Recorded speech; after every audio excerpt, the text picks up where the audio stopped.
Which is better for Spotify promotion, meta ads or playlisting campaigns?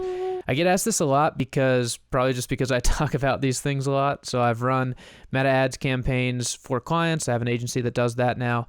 And I've obviously talked about playlisting campaigns on this channel. I have a video where I break down 16 different playlisting campaigns with different companies. So it makes sense that people ask me, okay, which approach is better? So I probably shouldn't do this, but I'll give away the spoiler before the little intro slide thing. I like meta ads better just in general. If I had only pick one option, it would be meta ads over playlisting.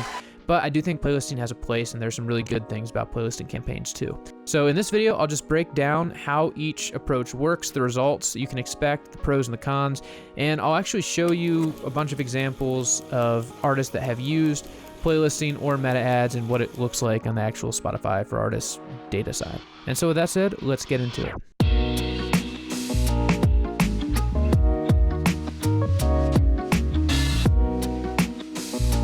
All right, so let's talk about playlisting first. This was actually the first type of Spotify promotion I tried, I forget the years.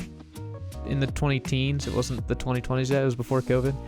And I think Omari was the first company that I tried. I've done a video review of Omari on this channel before, and it went okay. I got some streams on the campaign that I ran, and it was proof of concept to me, okay, this is a thing that works to an extent. Since then, I've tried a ton of different playlisting campaigns. I have done manual outreach to curators a bunch, so I feel like I have a pretty good handle on what the pros and cons of a playlisting campaign are. So let's go pros first.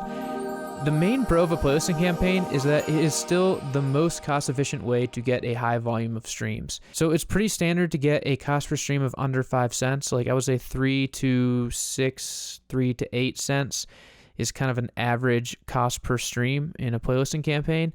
And that's pretty good. That's as cost efficient as you can go if you're just trying to pay for mass streams. And yes, they are real streams. If you work with a legitimate company, they will have built a playlist, probably through ads, maybe through SEO, where they have a bunch of followers on that playlist and they are real people streaming the music. So that's the biggest pro, pretty straightforward. Now the con is kind of the flip side of that. You are not going to get engaged streams on almost any playlist. So a lot of these playlisting companies will have these big, broad playlists like best rock in 2024, like best new rap, whatever. And so they'll have hundreds of songs on this playlist, and it will be like a broad genre range. And so chances are that your song is going to be in a little bit narrower, more niche genre than these playlists that are going to drive the most streams. And so the people who are listening to the playlist might like your song, or they might not. But honestly, whether they do or not, just the nature of a playlist itself is pretty passive listening experience. So if you think about how you use playlists, I think about how I use playlists. I listen to music most while I'm doing the dishes or driving. And in both of those scenarios, I am not checking my phone and seeing, oh, what was the artist on that playlist? Unless I really, really like the song. And honestly, most times I just don't. I let it slide by. So that's how playlists work, is people have them on in the background while they're doing other things, the gym, dishes, driving, grooming your dog. I'll stop thinking of examples now. And they're not actually actively engaging with the music. So you'll see a lot of streams with the playlisting campaign, but you'll not see very many saves. You'll see a low streams per listener, under 2 almost always, usually 1 to 1.5 to 2, 2 would be the high side of that. You will often see a decent amount of playlist ads, so maybe 10% or more playlist ads from a good playlisting campaign, because there are other curators sometimes that are watching these popular playlists, and they might pull some of those tracks that they like to their own playlists. But overall, moral of the story with playlisting is you're going to get very low engagement rates while you're running a playlisting campaign. That is just how playlists work. So how does that compare against meta ads? Well, first of all, you have to think about the context of how people are engaging with meta ads and then listen to your music. So they are on another platform, Instagram or Facebook, and they are seeing an ad for your music. They're clicking that ad. Typically, we're doing a conversion campaign, so then they're clicking on a landing page so we can track that click, and then they're going to your Spotify and they're hopefully streaming the song. So this is all a very active experience. These people aren't just having the music on in the background. They literally are signaling interest, oh, I'm interested in hearing this song. Now I'm going to click again and I'm actually going to listen to it. And so they're very engaged when they're streaming the music. So 2 things come from that. Most obviously, the engagement stats are going to be pretty good. You should see at least a 20% save rate, often 50% or even higher if you're running a really effective meta ads campaign, because people are already interested in the track and they're streaming it, they want to engage with it again. You'll see a very high streams per listener rate. You should almost always see above 2 streams per listener during an active ad campaign if that's all you're running. And I've seen as high as like 6 or even 7 or 8 streams per listener in a 28-day period when you're running meta ads. And because all the engagement stats are pretty good, there's a pretty good chance that over the long term you'll be able to trigger some algorithmic stuff. So Discover Weekly, radio. I've had the easiest time triggering Discover Weekly by running ad campaigns. So all that stuff is good. The flip side of meta ads is that it is much more expensive on a cost per stream basis, especially over the short term. So it makes sense if you think about it because you're paying Meta to switch them over to a different platform, Spotify. And so it's obviously going to have more friction and more cost involved with taking them off that platform and bringing them to Spotify versus running a playlisting campaign where the audience is right there already on Spotify. All right, so I wanted to show you a few examples of what playlisting looks like and what meta ads look like just on the data side of things. So first, I'm going to show you this artist. This is the overall artist view over the last 12 months. All these views are going to be the last 12 months. And this is the audience view for this artist. So it's all the songs in their catalog, whatever. So you can see they've had 171,000 listeners, 291,000 streams over the last year, and their engagement rate is not great.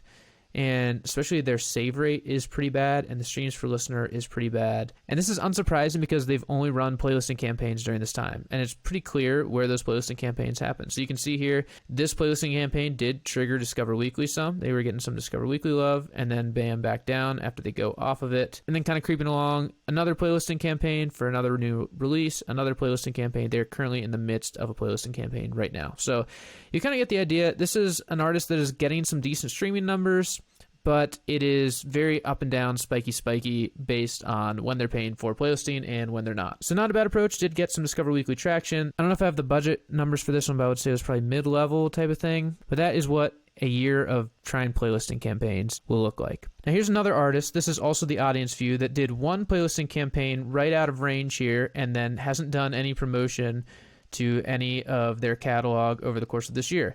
And you can see it was a rather slow slope down, which is a little bit different. Oftentimes the playlisting campaign will be very spiky, but this one did have kind of a longer tail.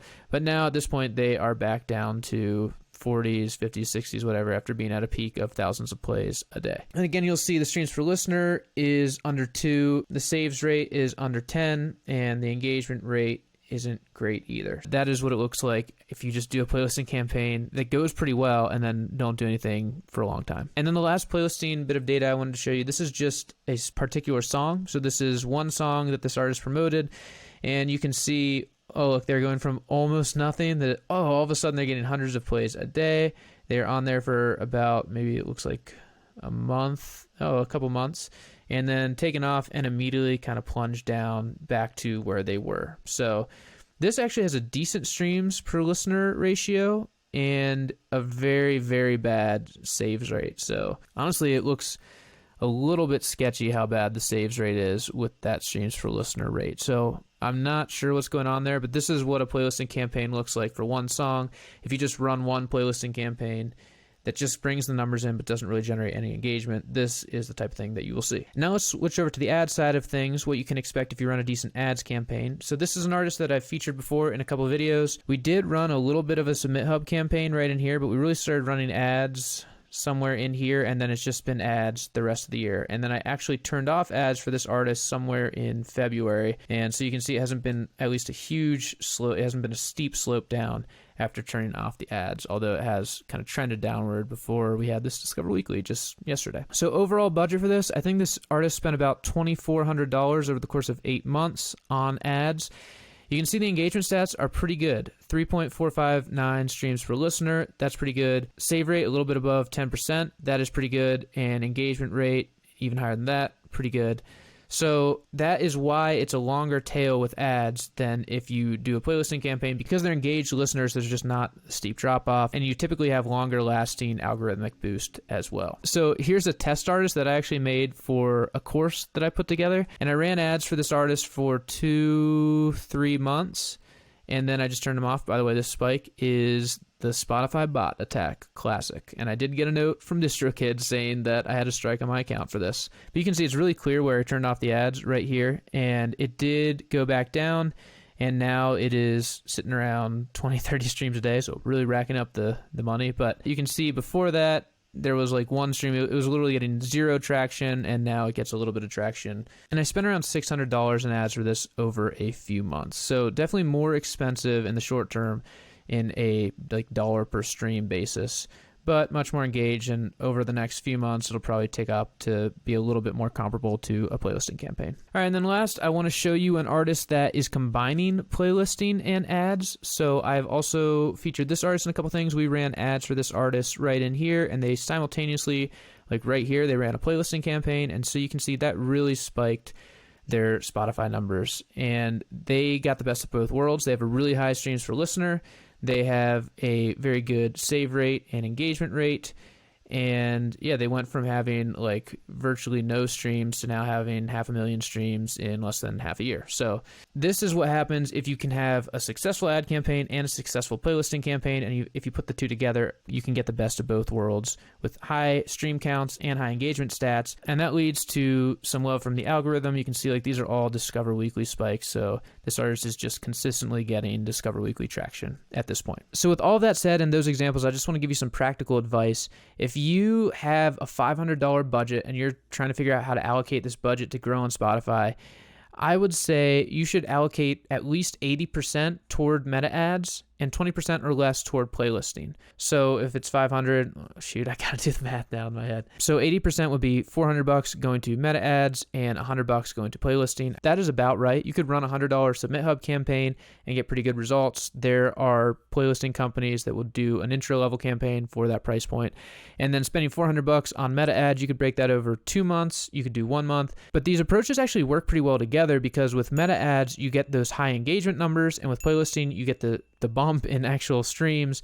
So if you have the budget to do these two tactics together, you have a pretty good chance of triggering the algorithm, and by that I mean Discover Weekly, over the first couple of months of promotion. So that's how I would break things down. Again, if I had to pick just one flat out to say, it would be meta ads, but I do think playlisting campaigns have a place.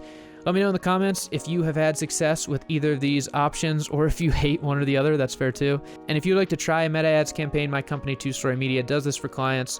And I also have a membership where I help people set up their meta ads as well. So I hope this stuff is helpful. As always, here's wishing you good luck as you make and market your music. You got this.